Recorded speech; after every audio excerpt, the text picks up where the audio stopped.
It's Wednesday and you know what that means. If you said news delivered by Andrew via the medium of Crypto Espresso, your teeny tiny daily shot of caffeinated crypto headlines, congratulations for paying attention. Your reward is news. First up, MicroStrategy's executive chairman Michael Saylor has criticized Sam Bankman-Fried following the collapse of FTX, calling him the poster child of shitcoinery. Speaking to the Valuetainment podcast, Saylor described large parts of the crypto industry as greedy, arrogant, or foolish, and claimed SBF had created tokens out of thin air. Sam scraped billions from unsuspecting investors in Silicon Valley. They should have known better. He took billions from crypto hedge funds and crypto banks like BlockFi and Voyager. They should have known better. And then he probably took $10 billion or more from depositors on his exchange, the Bitcoiner said. And it's a good old-fashioned dog pile, since Binance CEO Changpeng Zhao isn't pulling any punches either. CZ has described the 30-year-old founder of FTX as among the greatest fraudsters in history, adding he is also a master manipulator when it comes to media and key opinion leaders. The entrepreneur denied that he was responsible for the exchange's downfall, though, and said FTX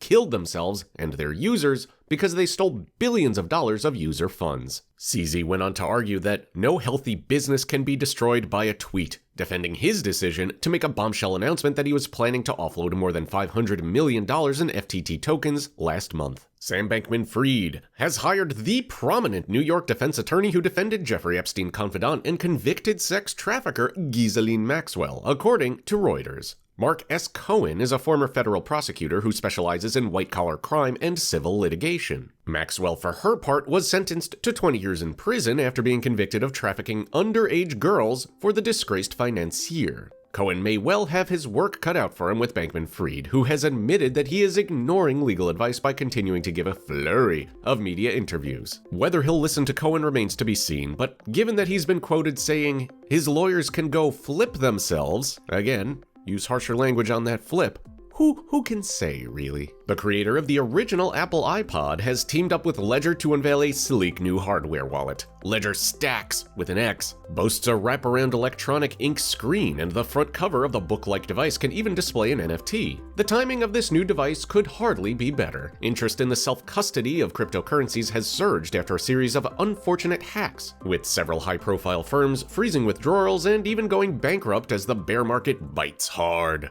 Overall, Ledger hopes this new flagship product, which supports over 500 cryptocurrencies and uses Bluetooth connectivity, will make crypto journeys infinitely more intuitive. And finally, Nike has revealed that its next NFT drop will connect virtual sneakers to real ones. The Crypto Kicks IRL collection will have a limited edition of 19,000 sneakers in 4 styles that Nike is calling the first native Web3 sneaker line. Prices will run from $450 to $1,333, with payment being accepted in ETH. The physical shoes will ship in May and only to US addresses, which is causing some grief in the fairly intense collectible sneaker market. The shoes will also feature the auto-lacing technology the firm developed for the Air Mag more than 30 years ago for the film Back to the Future 2, as well as haptic feedback, gesture control, app connectivity, and wireless charging. Oh, and it says here that they also form a protective barrier between your feet and the ground, but who even cares about that? Speaking of ridiculous bells and whistles, though, did you know that Crypto Espresso is also an interactive news show? That's right. In addition to delivering the news straight to your head holes, you can interact with the show by liking this video, subscribing to our YouTube channel, and clicking on that little bell icon to get buzzed whenever a new Crypto Espresso video goes live. There's also an attachment that makes real espresso, and you can use it as a shoehorn, and it literally makes bells and whistle noises in case of an emergency. Wow.